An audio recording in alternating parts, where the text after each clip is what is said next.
All right, guys. Happy Friday night.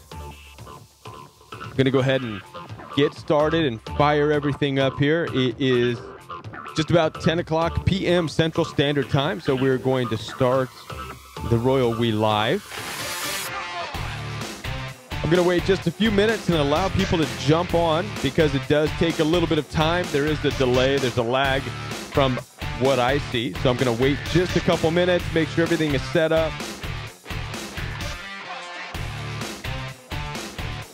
Hello, YHSLP. How are you? Good evening. Happy Friday. You are the first to sign on. Hi, Tanya. Hi, Revived Lady. Hi, Margaret. Hi, Missy Joy. Hi, Pia. Dang American. Hi. Cynthia Davison. Hi, how are you? Live happy life. Live life happy. I don't know how I read that backwards, but it just happened. Hi, Susan. Hi, Elrod. Hi, Jill. Hi, Dark and Lovely Femme. Sophia. Hola. How are you? And Margaret. Karen Johnson. Luke. What's going on, man? Annette. And Cheryl. Tanya. It's Yuffin. It's Yufin. I'm new. All right. Good evening. I'm doing the best job that I can. Hello, Blue. How are you? Big hello from the island of Misfit. Carla. Doing the best job I can with your guys' names. Some of the names are pretty cool. And they read very interestingly. I kind of mixed the words up backwards there. But it's good to see you guys all. Happy Friday night. You know, you guys could be doing anything here on a Friday night, but you're here. And actually, this is what I believe the best place to be on a Friday night, the safest place to be on a Friday night. This is where you have a great community here, a great family here, of people who are going to listen and talk and encourage and get through the next half hour that we're going to share together right here on the Royal We. So for those of you who are joining the Royal We on YouTube, as you know, you can contact the show live and be on the Royal We by calling the number that's scrolling at the bottom of the screen. And be mindful when you do call that you are going to be live on the Royal We. So filter your words the best that you can. Also, you can remain anonymous. You can also keep other people who you're dealing with, any abusive people, family members, friends, boyfriends, girlfriends, whatever it is you're dealing with, you can keep them anonymous too. That's completely up to you. I leave that up to your discretion. And so before we get started and take some phone calls, I want to go ahead and get the warnings squared away, and then we're going to introduce also the moderators for this evening. Actually, I'm going to go ahead and introduce our moderators right now. Moderator for Justice and Truth. She might be online already. I'm not sure, but she's been with the Royal We for the past 6 or 7 months now, and she is a great person to be able to talk with and chat with. And then also the other moderator that we have for this evening is Blue. And now, Blue, I was not able to open the image that you sent me. It was encrypted. So I found another one that I just thought suited you very nicely. So everybody, Blue is also a moderator. She will be there to welcome you and to chat with you and discuss things with you. I also like to call Blue the think tank because she is full of ideas, and I really appreciate that about Blue. So let's go ahead and get started. Guys, the warning. Of course, I got to put a warning out there. Before we get started, viewer discretion is advised, guys. We are talking about narcissistic abuse. We will be dealing with abusive conversations and topics, including domestic violence and also possibly sexually explicit discussions, guys. So keep that in mind as you're watching this show or you're listening in, that it should be 18 plus content. That's why I put that up there.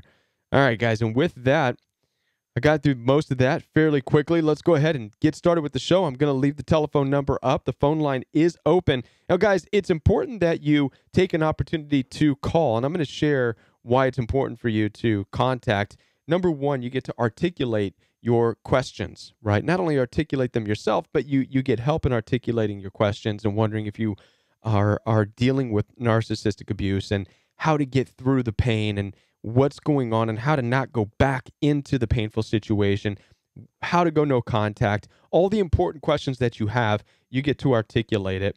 And that's really important, guys. So I encourage you to go ahead and call. And we do have a call from California, and I will get to that phone call in just a second. So stay with me. Uh, it's the second important reason for you to call. Not only are you going to articulate your struggles, but you're also going to help the community in general. So all of the Royal We family that's there, they're going to gain from your questions, right? And this is how it works. And that's really important. So for those of you who have a heart to see other people heal, just know that your questions are doing just that, bringing a lot of healing. All right, guys. So with that in mind, we're going to go ahead and take the first question from California, the first phone call. You're live on the Royal We. How are you? Hey, I'm doing good. How are you? I'm doing good. What's going on? So I guess my question is to give you a little backstory real quick. I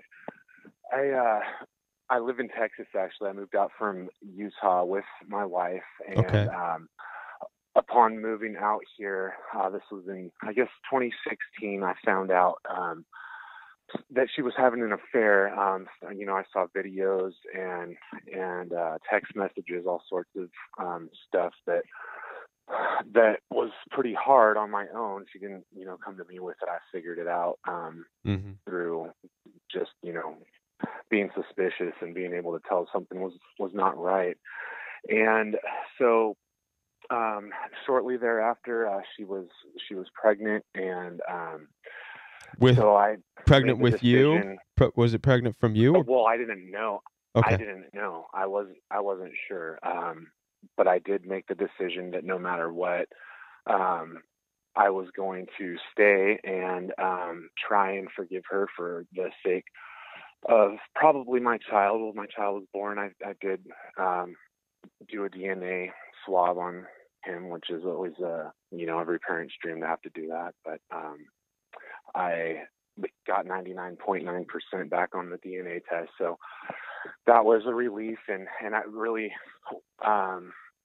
it was just incredible having a son and being a dad, and it just brought so much joy in a dark time, and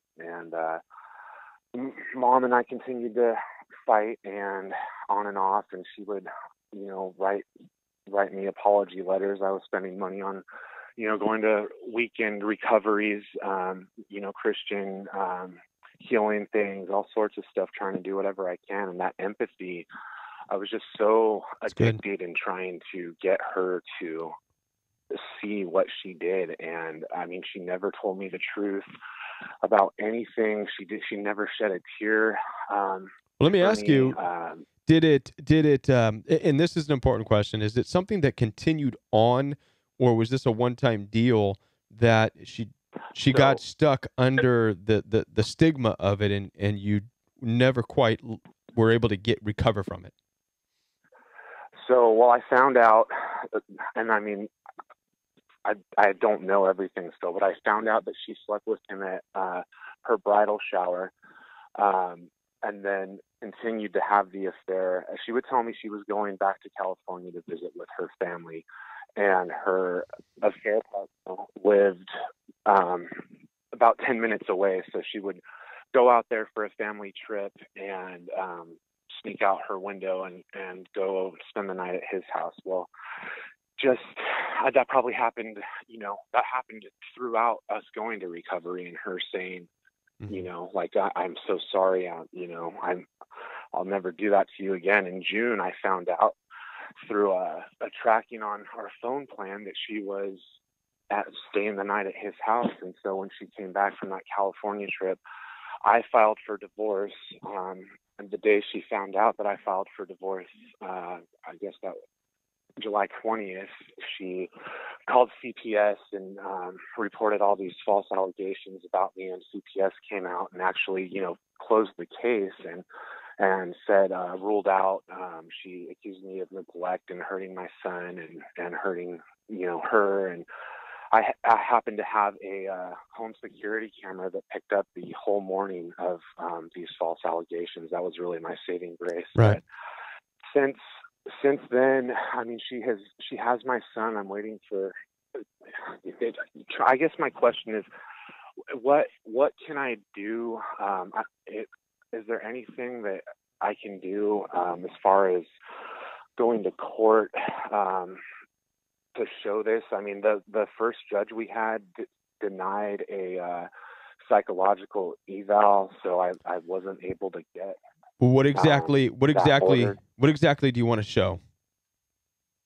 Well, just, I mean, she's admitted she's a narcissist. Okay. Oh, I see what you're saying. Okay.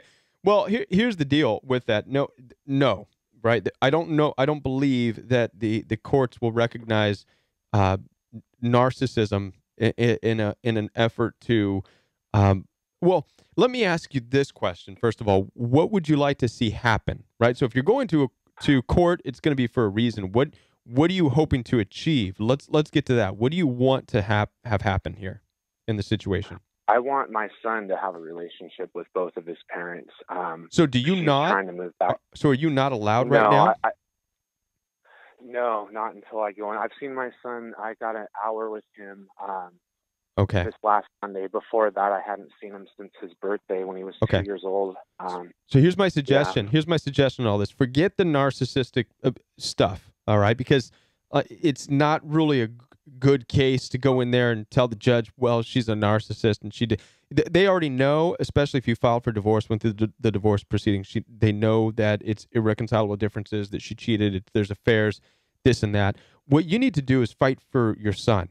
Stop fighting her and instead just fight for your son. So you need to go to the court and say, I want my son. What do I need to do? And you need to prove whatever it is that you need to get that custody of your son more than what you already have. So you need to figure out why it is that you are limited to only an hour. You need to find a way to get either public defenders or attorneys or whatever to help you out in this case and get more custody.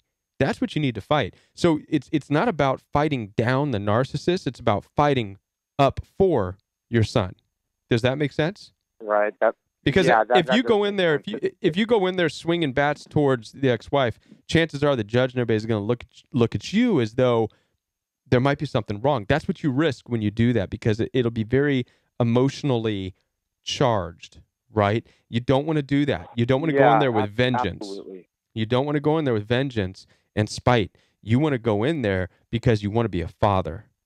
That's right. it. Plain and simple. I've been taking, co-parenting classes. She refuses to do it. I mean, I guess the hardest thing for me is I just don't have any. It's just hard to keep going. I'm alone, and I'm trying to do all these right things. I'm going to all these co-parenting classes. I offer to pay for her to go with me and ask for FaceTime every day, and get ignored. Okay. I see what else is going on too. Here, you've got to stop doing. You're going to have to detach, right? There's a common question here is, how do I get along and how do I co-parent and this and that? This is going to be one of the most difficult challenges that you're going to deal with. So there's a blessing out of this relationship that you had. The blessing is your son, okay? But there's also a consequence of being with somebody you had no business being with, right? And narcissistic abuse comes down to this. We get wrapped up with people we have no business being with, doing things we have no business doing, going places we have no business going. And so there's the consequence that you have to co-parent or, share the child in this. But the blessing is the child. Your focus is on just being a dad. Don't focus on the co-parenting part. Don't focus on trying to, I know as a Christian male, especially, you have this vision of it being, you guys being together and making plans for school possibly, but it's not going to work with these personalities. Narcissists will refuse to allow that to happen. They have one thing in mind, and that is to destroy you at every corner and at every turn, because in their sick and twisted mind, it's either them or you. There is no room for the both of you. It's either they win or you win. This is how they view the world. Narcissists have a sick, delusional view of the world that it's either them that wins or you that wins. There is no middle ground. And so she will bury you every chance she gets, including your new relationships in the future, on and on. So forget about this co-parenting and mingling and counseling together and trying to make a healthy but divorced relationship for your son. No. It's not going to work. What you have to do is just focus on being a dad, Make that your primary goal. And you're going to have to move on, detach emotionally, mentally, spiritually, everything from her. And as you heal and move forward, you're going to have to find a good woman role model for your son's life when he's under your care.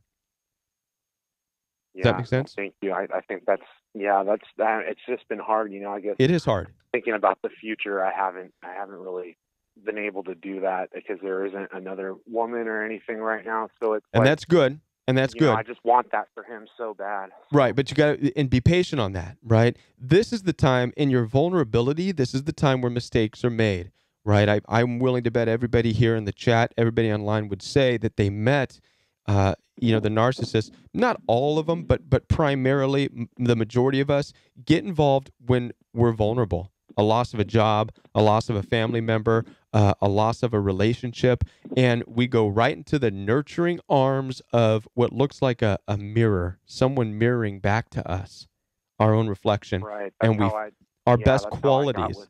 Right. We fall in love with that mirror. I came out of a breakup and met her. Right. We fall in love with that mirror, which means we're learning to fall in love with ourselves again.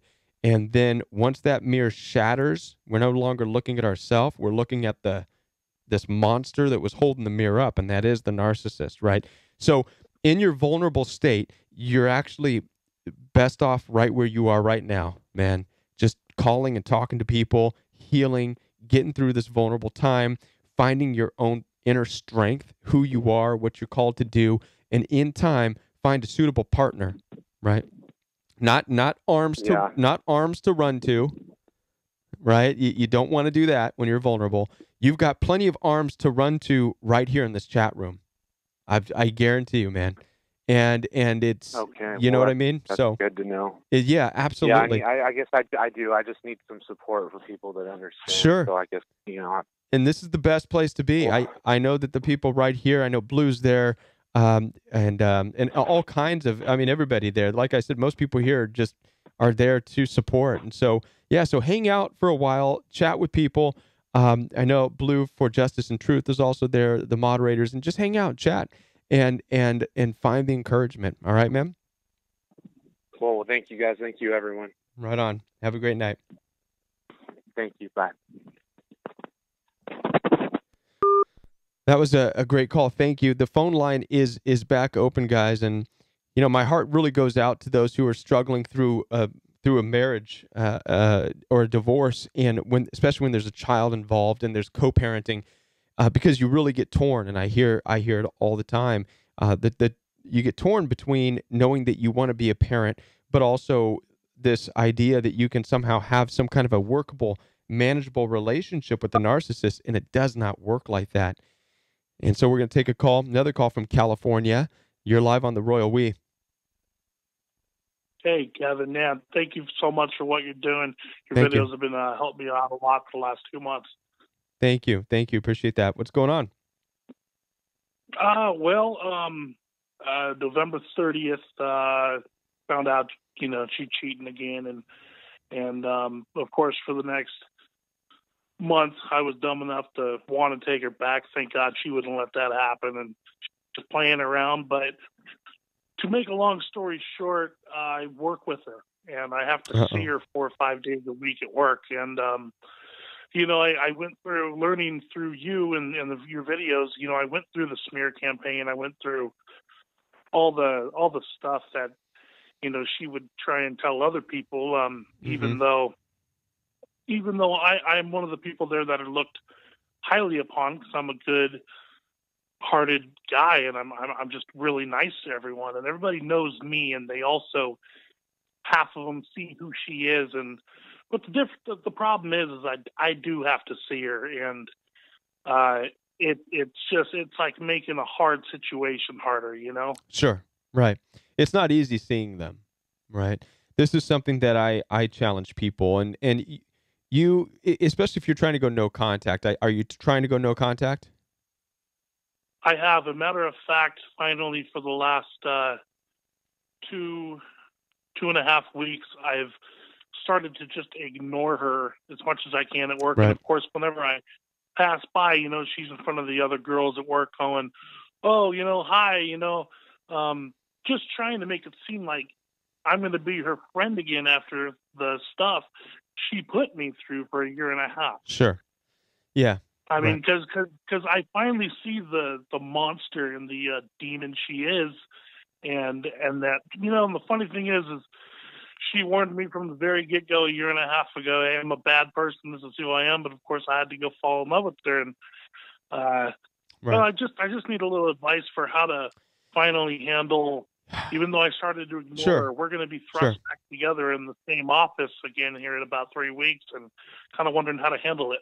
Well, I mean, listen, this is a tough one, man. You know, because I have worked with plenty of abusive narcissists in my life as well, and so you're in a battle zone, right? And these people have the ability to get others to flock around them, and they're quick to gossip. And what you're going to learn about people is, especially in the workforce, you're going to see some people aren't going to buy into her crap. They're not going to buy her nonsense. But there are going to be some that you will tell will be giving you weird looks and smirks and giggles and this and that, you know, little flying monkey type stuff. And so that's what they do. You're faced with this. You've got to tough it out, ignore her, and do your job and do a damn good job at it. And don't go through her if at all possible. So if you've got a direct line to your supervisors, managers, bosses, just do that. Talk with them, go through them, do your work, keep your head down, work hard, avoid any type of instruction or conflict or anything like that with the narcissist. In time, it might fade out, okay? Hopefully, she'll move on, get involved in another relationship. But you have to do that. Now, if it doesn't work, if it all hell breaks loose and you know, you're feeling the pressure of managers and supervisors almost as if she has been able to inject a little bit of poison in all of them, then you got yourself in a situation where you may have to consider just finding another job because, and I say this because, you know, a job is not worth your mental and emotional health. And so you're going to have to discern that. You're going to have to discern, are you going home every night carrying the stress and anxiety on a daily basis? If you are, then you may want to consider another option for work. It's not worth it, right? You should be able to go to work, do your job, leave it there, go home, and, you know, obviously you're healing from the relationship, but still not have to worry about the anxiety. You should be in a place where you're where you don't dread waking up and going to work. If you're in that place where you get up and you're like, oh, I don't want to do this, and you're dreading going to the office, again, these are things you want to consider, right? Because ultimately, this is going to take a toll on your health. Not worth it, man. Not worth it for a few bucks. You know what I'm saying? I hear you. So that's going to be your call, right, as time goes on. Well, thank you so much for what you're doing. Your videos are just awesome, and you're doing a great thing for a lot of people, and thank you, including me. So thank you. Right on. Thank you for calling. Appreciate that. Have a good night, everyone. You too. All right. Yeah, you know, guys, I have actually worked in an office setting with narcissists. I was actually that person, and I stuck it out. I stayed at a job that I thought was a career, and I stayed there because the money was pretty good. And this was when I was out in California. The money was good, and you know, it was very difficult. It was a very difficult situation to stay in. It really was, and I used to go home and just shooken up a lot of days because of some of the things that were going on, but I stuck it out. I thought to myself, well, I'm not a quitter. And mind you, I was also real young. I was in, you know, my mid-20s at the time. Didn't know anything about narcissistic abuse at that time. I just thought that I was under supervisors who were just really cruel. I didn't have words for it. I couldn't explain it at that time. I didn't know how to articulate what was going on. But you know when you get very weird looks of disgust, almost like they don't want you there, even though they want you there to do a job, you know.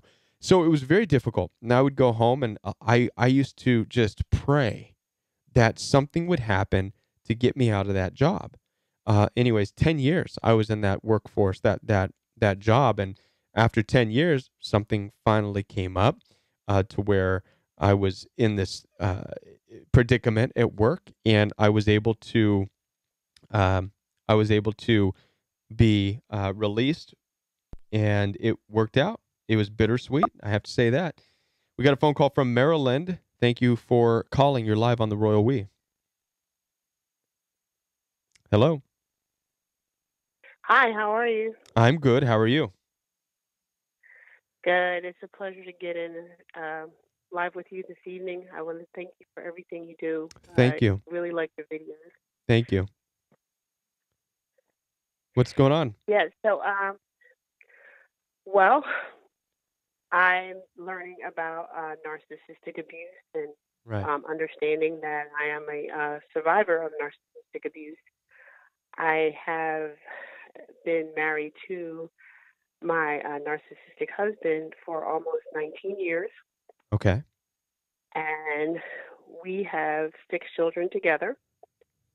And, um, I'm just trying to, make heads or tails of, what's to come because I know I want to get out of the marriage and move on. Right. Um, I've been able to go no contact um, because of how our particular lifestyle. It's been a little easier for me uh, just because his job takes him away frequently, and Hmm. he is aware that I want to go no contact. Um, but I think the main point that I would like to address to the community and other survivors is how much the mental abuse can have an effect on your physical. Um, I've been experiencing Oh, yeah. the abusive behaviors for so long that um, I've had all kinds of ailments Right.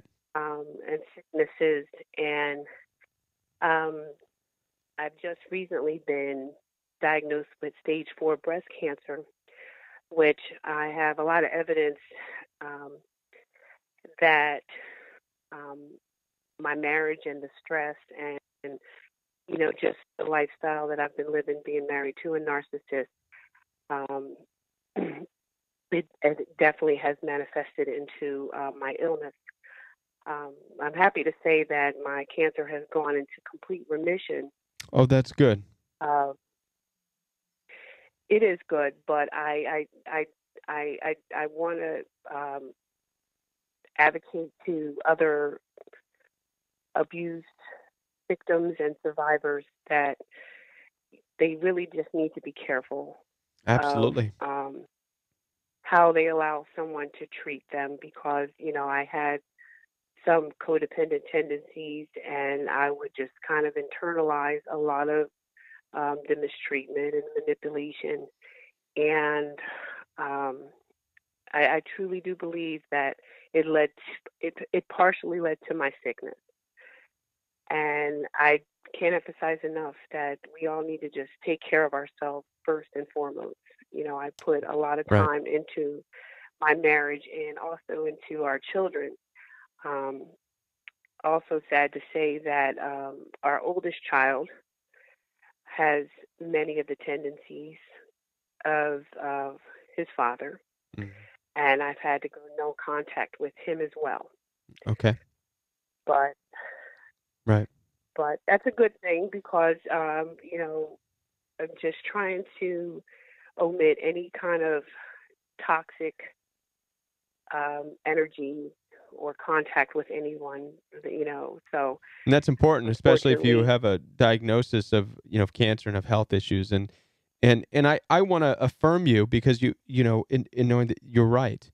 Uh, Narcissistic abuse, guys, does take not only the emotional, mental toll on your body, but also the physical ailments. So we already know that you are going to experience extreme levels of anxiety. Part of dealing with an abusive partner or abuse in general is the biochemistry. Your biochemistry gets thrown way out of whack. So your adrenaline levels are going off nonstop. And then you're caught in these flashbacks and violent fantasies, which, by the way, guys, I'm going to be putting out a video tomorrow on that. But these things have been known to link you and me to things like anxiety, stress, depression, which can also manifest itself in things like POTS syndrome. I don't know if you guys have heard of POTS. You can also have different autoimmune deficiencies, fibromyalgia, gout, all of these things, guys. And by the way, some of these, one or more of these things I've actually experienced. Just going to be honest with you, right? Coming out of a very abusive, toxic relationship. The longer you are involved with these toxic, manipulative, lying, fight-starting individuals, the more you are exposing your body to the stress and the up and down amounts of adrenaline, and your body can't handle it. And it's going to manifest itself in exactly what she said, different illnesses. And they can range from very annoying illnesses to things you have to take medication for, to very dangerous and even potentially life-threatening issues, right? Heart attack being at the top of the list, strokes, Absolutely. right? So what this caller is letting you guys know is just super important. And if you guys are battling right now and struggling and going back and forth and wondering if you can work things out with the narcissist, and wondering if you should break no contact, and wondering if you should take that invitation and go sit down and talk to them and listen to them cry, and they want to tell you they're sorry, keep this in mind, that you are playing potentially with your own physical health. Nobody else is worth it. Nobody. It does not matter how cute they look in their little outfit or whatever, or how charming the words come out of their mouth. You have got to remember and recall their treatment of you and other people and what it's doing to your health. God does not call you into these relationships. He has not called you into a relationship so that you can slowly die and wither away, right? You've got to get out of that. So I appreciate this caller. That was very important. I'm so glad that you called to share that. All right. Thank you. You're welcome. You're welcome. Thank you, and I hope you hang out here in the chat and just continue to chat and get encouraged. You're definitely in the right place, and I'm so thankful that you're here. I really am. Thank you. And then if I could just make this one last point. Sure. First of all, I'm just happy to have found your live. It's great to read other people's comments when I watch the YouTube videos, but when I listen to the callers, it is so just inspiring to hear the community out there, because for a while you just feel like you're so alone. Yeah. But lastly, from one of your previous videos I watched, you said it was sometimes a blessing to have gone through this experience with a narcissist. And I truly feel as though it has been a blessing for me. I've had low self-esteem since as far as I can remember, since I was in grade school. And now that I've gone through this and, experiencing my illness and my marriage and just having my children as a blessing, I've learned that life is short, and God did not put me on this earth to allow someone to abuse me. He, put me here to, share my gift of being a kind-hearted, giving person, right, and also to love myself first. Yeah. And so, oh yeah. Well, the Bible clearly says, the Bible says, love your neighbor as yourself. Nowhere in the Bible does it say to love somebody else more than yourself. And this is where we find ourselves with narcissistic abuse. At some point, there is a transfer of complete power over to the narcissist, and you end up loving them and fighting for their cause more than yourself. Like you're literally withering away, taking on physical sicknesses and ailments at the as you love them, right? And try to justify it by saying, well, this is what God says to do. I'm a Christian. I gotta die and sacrifice myself. No, there was only one call to make that sacrifice, and he made that for us all on that cross. But that's not what we are to do with a drugged out person who is a manipulative, lying, cheating, backstabbing, fight starting, arrogant, money driven, power driven, sex driven, everything worldly driven individual. The Bible tells us, if you want to look at the Bible, in 2 Timothy, it says to stay away from such people. Stay away from them. Have nothing to do with them, it says. Nothing. Right? Absolutely.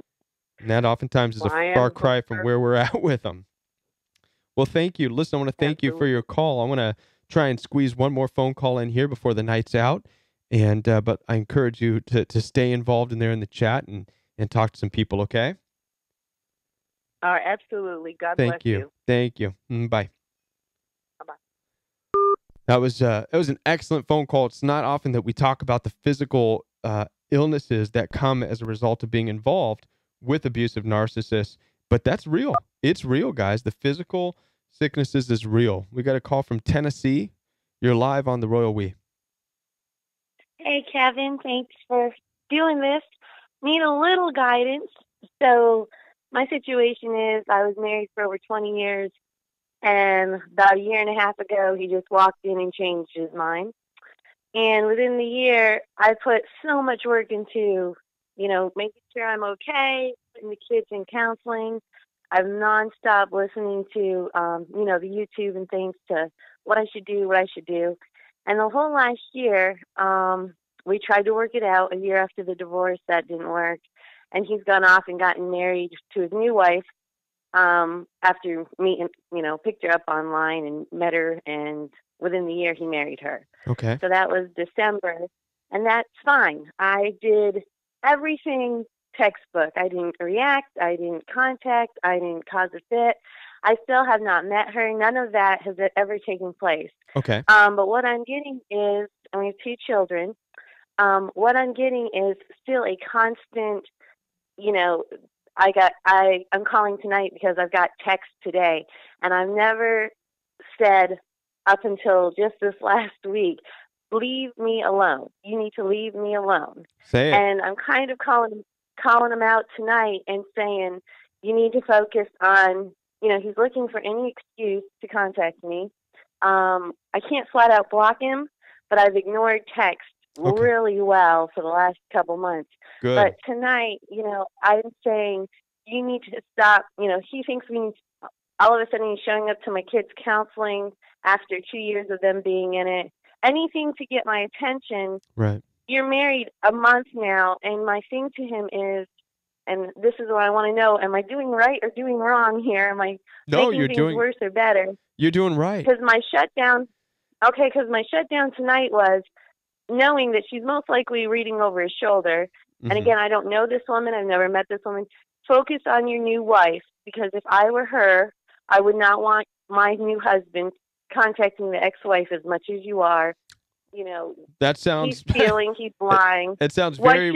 Is this okay? Yeah, it sounds very reasonable, very rational.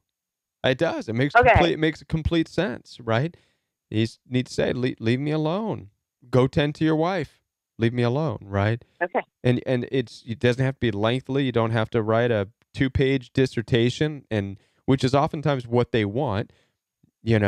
Chances are he's already bored with his marriage, right? But that's not your problem, right? That's his problem, and that's the person that he's with problem, right? You need to focus on yourself and what you're doing with your time. And so he's sending out messages hoping to engage you and have you write some long 2-page letter to him, which ultimately will make him feel like he has a door open into your life still, right? I would not put it past these types of personalities to, at any moment, if he thinks that he has a door open with you, it doesn't matter if he's married or not, he will come visit you if you allow it. If he feels he can use that power, he'll come visit you.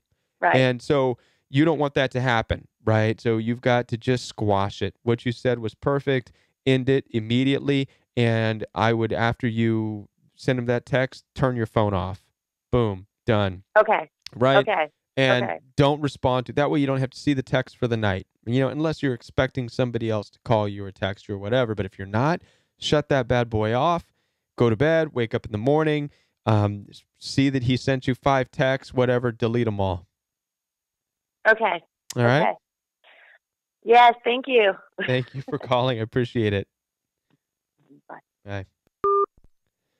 All right, it's 10:40 p.m. Guys, I think that we will do one more phone call if there's one more person out there who has a quick question or comment. I'll put the number up one more time, and if not, we'll go ahead and wrap the show up, guys. And I do want to thank you so much for your participation in the Royal We Live. I want to thank the moderators, Blue, for Justice and Truth, if you're there as well. I just want to thank you guys. And for those of you who are not aware, you can take the Royal We course. I encourage you to check out the Royal We course. You can find it in the description box below the video. Now, I know a lot of people have questions about how to find that description box. Well, on YouTube, there is another phone call. Hang on one second. I'm going to put you on hold real quick from Indiana. Underneath the videos on YouTube, there's a description box that has the name of the video, and it has a little description of what's there. Well, in the live videos, it's basically just the Royal We Live number 20, which this is.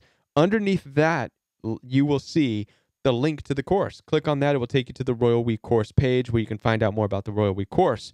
And that will really open you up to the heart of the Royal We. Also, guys, if you would like to be able to donate, because people ask this question a lot too, there is a PayPal link on the homepage of the YouTube channel, The Royal We. You can click on that and donate there if you like as well. All right, guys, and with that, we'll take this last telephone call from Indiana before we sign off. Hello, you're live. Thank you for calling. Hi, how are you? I'm good. What's going on? Good. I didn't think you would answer. I tried last night calling a bunch of times. I just have a question and need some support. Okay. I was in a long relationship with a narcissist. Anyways, I had to move because of the hurricane. And I had kind of started talking to him again, and he allowed me to keep my stuff in his storage unit. When I went back to Florida, 700 miles, he had changed the locks, even though he had given me keys, and he has all my stuff. And basically, I was there for like 6 days, and he kept evading it. Like, he met me, wouldn't come. I didn't get my stuff, and I'm having a really hard time. I'm back in Indiana, and I'm just having a really hard time, like, coping with that. Like, I've tried to pray about it and say, all right, this is done. I've broken it off with him. I know what he is. Like, I see straight through him now. Right. But I can't, like, let it go because it's all my belongings. Like, I don't know how to let it go, but I know I'm not going to get him back. I'm not sure what to do. This is a tough one. Your belongings are in a storage facility? Yeah, but it's his. Actually, it's not in his name. I found out it's not in his name, and my name's not on it. So I have no right to get in it. Mm-hmm. So I talked to the office. Like, I had the key to get in. It's like a controlled unit, and he gave me like the little key fob thing so I could get in. Do you have I had it, but... Do you have a strong friend with big bolt cutters by chance? I'm kidding. Well, that's not the best advice, but yeah, but they said I could be in trouble. Yeah, you can. So no, that's not the advice I wanted to give, but I thought it might put a smile on your face, right? So in these situations, and I talk about this, I've talked about this before, definitely in private phone calls, because it's common that people leave things at the house, right? And from both sides, I also get calls from people who have narcissists leave their stuff at their house. In fact, I just got the phone with a gentleman the other night that says, "What do I do with this woman's stuff? She's out with some other guy. I've got stuff here," and I'm like, "You got to get that out. Bag it up, put it in a bag, put it out on the side of the house. Send a message saying, by the way, your stuff is sitting in a bag out by the house. Come get it." Right? In your case, you're going to first of all have to determine the value of what's being kept over there. So if we're talking about, a couple pairs of bras and panties and whatever, okay, so what? I mean, unless they're really your favorite pair, right? But even then, so what? But if we're talking about stuff of real importance to you, right? Not just your clothes, not just your blanket, but, really important items, then you may have to fight and push for it and say, I need the stuff. I need it, right? So this is going to be a question of, are you wanting it back because you don't want him to win, so to speak? You know what I mean? It's kind of that rivalry thing. Well, you hurt me and I'm going to make you give me this stuff back, right? Or if it's really, that's of value to me and I'm going to do whatever it takes to get that stuff. If I have to go and call the police and have them meet me at that place, we're going to get that damn thing open and I'm going to get my stuff out. So you really have to decide. And so that's going to be a very personal decision. Yeah, I did let it go, but then I came home and like, I'll look at my stuff and I have no clothes. And then he like, I actually called him or texted him and said, like, I've unblocked him, you know, whatever. And I'm like, can I please have my stuff? And he'll be like, I just want you back. I can't believe you left, you know, blah, blah, blah, like holding over my head. And I'm like, you know, I pray about, like, God, please, like, help me surrender this. I don't need this stuff. But he, like, told me he read my journal, like, just crazy stuff. And then we were talking, and he said he was depressed. And I said, well, you can pay your bills still. And he's like, well, I'll help you. Because he knows I haven't been working. And he gave me money. Like, he deposited money in my account. He's trying everything he can do to keep a hold of me. And so, yeah, I don't know. Yeah. Well, then maybe you can say, I'll tell you what, I'll make you a deal. Get my stuff out of that storage, and maybe we'll grab some coffee, and then just don't show up. I don't know. Yeah. I mean, before I left, I met him. The night before I left, I was leaving. I met him. He was supposed to meet me there, and he ended up saying it was too late. Like, we were right there. He ended up saying it was too late. He was going to get me a hotel. He was going to pay for it, and the next morning he would help me move everything out. And I said, no, you've controlled every day I've been here. I'm leaving. And I left. Yeah. And so I should just let it go, but it's so hard when you have, like, personal stuff in there, like people giving you family stuff, and he knows he can hold it over my head, and I'm so strong. I've been a whole year in therapy getting over him and dealing with him. It's been the worst year of my life.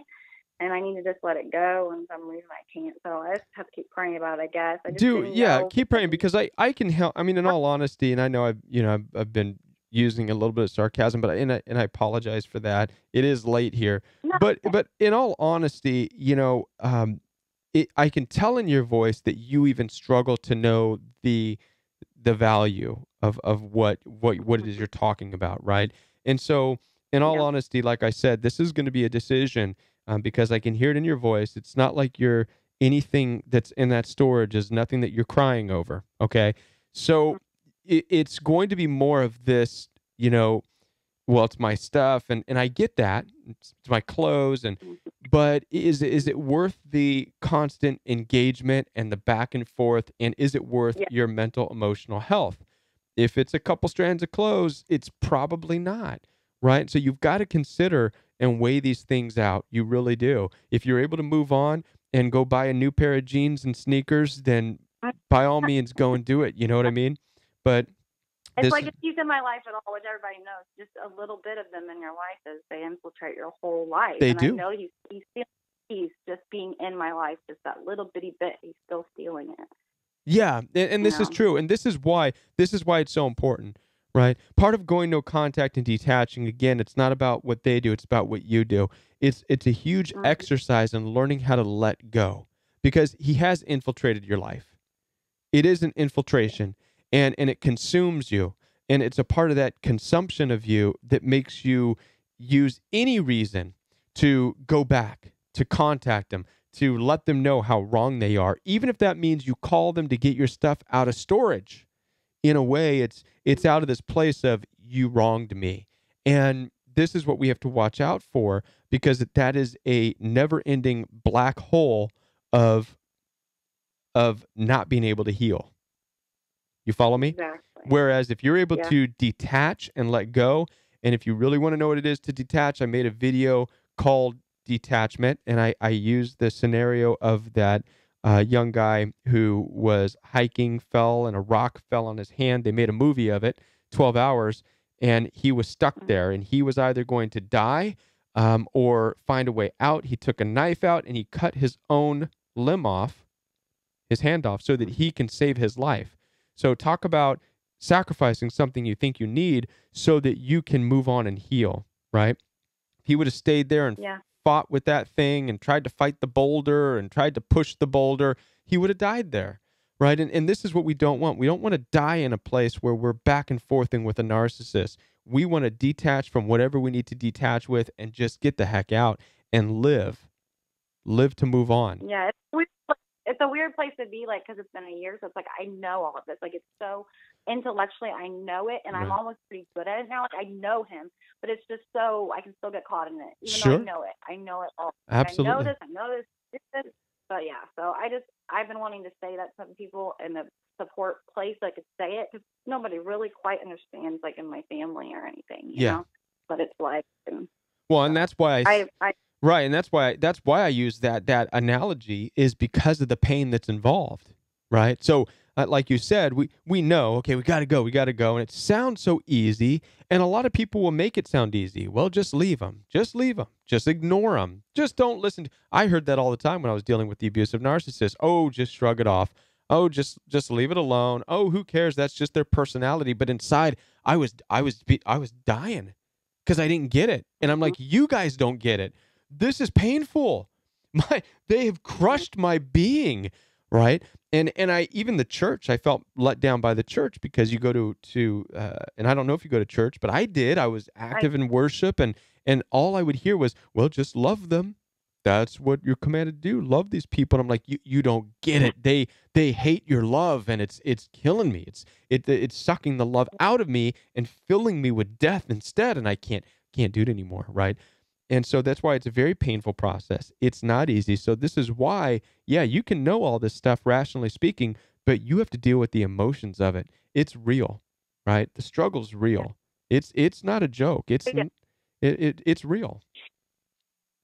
Yeah, I've been in this fight for my life this year, so I'm away from him. I'm at 700 miles away, so I need to just let it go, because I'm not crying or anything, and it's the only way I can be gone. He's trying to hold something, and I can't let him hold on to that. I'm allowing it. Good for you. That sounds like the best decision right there. Thank you. I appreciate it very much. All right. Well, thank you for calling. All right. Have a good one. You too. Bye. All right. Well, that's going to be the last caller. Guys, we're going to wrap up this evening because we are over time, but I appreciate everybody involved. I appreciate all the phone calls. Thank you guys in the community for hanging out so late on a Friday night. I hope you guys have a great weekend. We will not be streaming live tomorrow night, Saturday night, or Sunday. Okay. Take the weekends off, and we will be back Monday evening, 10 o'clock p.m. Central Standard Time, right here on the Royal We Live. And I know you guys, if you guys are in the chat, I believe the chat may go on for a while with the moderators, and that's a great thing. But good night, everybody, and thank you so much for being a part of the Royal We. Have a great weekend.